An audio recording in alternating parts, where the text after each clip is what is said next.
Imaginez un continent où les femmes ont toujours été au cœur de l'histoire, non pas comme des figurantes, mais comme des reines, des guerrières, des scientifiques et des révolutionnaires. L'Afrique, souvent racontée à travers les récits des rois et des explorateurs, cache en réalité une richesse immense de figures féminines qui ont façonné son destin.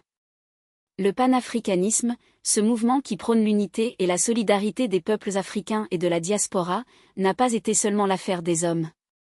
Des femmes comme Y.A. Azantois, la reine-mère des Ashanti qui a mené une guerre contre les colons britanniques en 1900, ou Nzinga, la reine du Ndongo et du Matamba qui a résisté aux Portugais au XVIIe siècle, ont été des piliers de la résistance. Plus tard, des intellectuels comme Wangari Maathai, prix Nobel de la paix en 2004, ont montré que le combat pour la liberté et la justice passe aussi par la protection de l'environnement. Ellen Johnson Sirleaf, première femme présidente d'un pays africain, Libéria, 2006 à 2018, a incarné l'espoir d'une gouvernance inclusive. Mais le panafricanisme ne se limite pas à des figures célèbres. Il s'agit aussi de comprendre comment les sociétés africaines traditionnelles organisaient la vie collective, souvent avec un rôle central des femmes dans l'agriculture, l'éducation et la transmission des savoirs.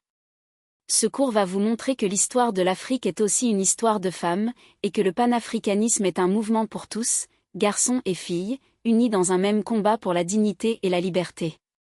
Nous allons utiliser des sources anciennes, comme des récits de voyageurs et des poèmes, pour redécouvrir ces voix souvent oubliées.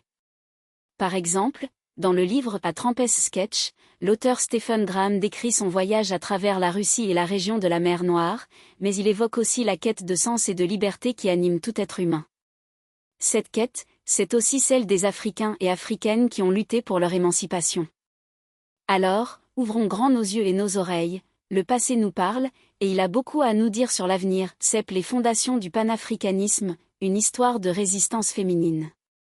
Le panafricanisme n'est pas né d'un coup, au XXe siècle, dans les salons des intellectuels. Ses racines plongent profondément dans les résistances des peuples africains contre l'esclavage et la colonisation. Et dans ces résistances, les femmes ont joué un rôle souvent minimisé par les récits historiques traditionnels. Prenons l'exemple de la reine Nzinga, 1583 à 1663. Dans le royaume du Ndongo, actuel Angola, elle a mené une lutte acharnée contre les Portugais qui cherchaient à capturer des esclaves. Elle a utilisé la diplomatie, le mariage, la guerre, et même la ruse. Un document de l'époque raconte qu'elle s'est rendue à Luanda pour négocier. Bien que parlant de l'Ouest américain, montre un thème universel, la lutte pour la liberté et la justice. Les femmes africaines, comme les héros de ce livre, ont dû faire preuve de courage et de ruse pour survivre et vaincre. Leur combat n'était pas seulement contre le colonisateur, mais aussi pour leur place dans la société. Après les indépendances, beaucoup ont dû lutter pour que leurs droits soient reconnus. Par exemple, la militante kenyane Wangari Maathai a fondé le Green Belt Movement en 1977, qui a planté des millions d'arbres tout en donnant du travail aux femmes rurales. Elle a été emprisonnée plusieurs fois pour son opposition au régime, mais elle a persisté.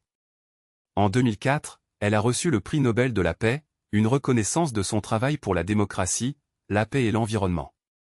Ces exemples montrent que le panafricanisme n'est pas seulement une affaire de grands hommes, mais aussi de femmes ordinaires qui ont fait des choses extraordinaires. CEP La diaspora africaine, des voix féminines qui portent le message. Le panafricanisme ne se limite pas au continent africain. Il englobe aussi les descendants d'Africains dispersés par l'esclavage à travers le monde, les Amériques, les Caraïbes, l'Europe. Et dans cette diaspora, les femmes ont été des porte-paroles essentielles. Dès le XIXe siècle, des femmes comme l'américaine Sojourner Truth, 1797 à 1883, une ancienne esclave, ont dénoncé l'esclavage et le racisme. Son célèbre discours « Ne suis-je pas une femme ?», 1851, a remis en question les stéréotypes de genre et de race. Elle disait « J'ai labouré, planté et récolté, et aucun homme ne pouvait me surpasser. Et ne suis-je pas une femme ?» Cette question résonne encore aujourd'hui. Plus tard, des écrivaines comme Zorania Lurston, 1891 à 1960, ont collecté des histoires et des traditions orales africaines-américaines, montrant la richesse culturelle de la diaspora. Son livre Their Eyes Were Watching God, 1937, est un classique de la littérature féministe noire.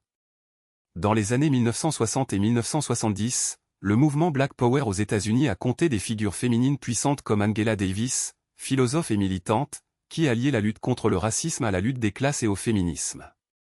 En France, des femmes comme la martiniquaise Suzanne Césaire, 1915 à 1966, ont contribué au mouvement de la négritude, qui valorisait la culture africaine et antillaise. Elle a écrit des essais sur l'identité et la libération.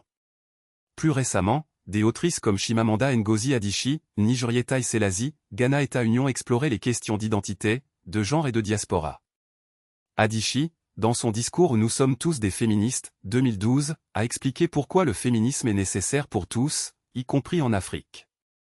Le poème A Trampes Sketch évoque la quête de liberté et de sens. Littéraires et politiques valorisaient la culture africaine et rejetaient l'assimilation coloniale. Mais des femmes comme Suzanne Césaire ont critiqué le caractère parfois trop masculin de ce mouvement. Elle a écrit que la négritude devait aussi inclure la libération des femmes. Ensuite, le concept de « conscience noire » de Steve Biko, Afrique du Sud, année 1970, a inspiré des femmes comme la poétesse et militante Mofla Roffel, qui a été une figure de la lutte anti-apartheid. Elle a souligné que la libération des Noirs ne pouvait se faire sans la libération des femmes noires. Un autre concept important est celui de panafricanisme économique, prôné par Kwame Nkrumah, Ghana Julius Nyerere, Tanzanie. Il voulait une Afrique unie et autosuffisante. Aujourd'hui, des femmes comme la Nigériane Ngozi Okonjo-Iweala, directrice générale de l'Organisation mondiale du commerce, OMC, montrent que les femmes peuvent diriger l'économie mondiale. Mais le panafricanisme économique doit aussi bénéficier aux femmes rurales, qui sont les principales productrices de nourriture en Afrique. Enfin, le concept de réparation est central. Les pays africains réclament des réparations pour l'esclavage et la colonisation. Des femmes comme la Jamaïcaine Varenne Shepherd, historienne, ont documenté ces crimes et milité pour des excuses officielles. Le panafricanisme féministe insiste sur le fait que les réparations doivent inclure des mesures spécifiques pour les femmes, comme l'accès à l'éducation, à la santé et à la terre. Pour comprendre ces enjeux, nous pouvons nous référer à des textes comme The Game and the Candle d'Eleanor Monsieur Ingram, qui, bien que roman d'amour, explore les thèmes du sacrifice et de la quête de liberté. Les femmes africaines, comme les héroïnes de ce livre, ont dû faire des choix difficiles pour leur liberté. Enfin, le panafricanisme est aussi une question de spiritualité.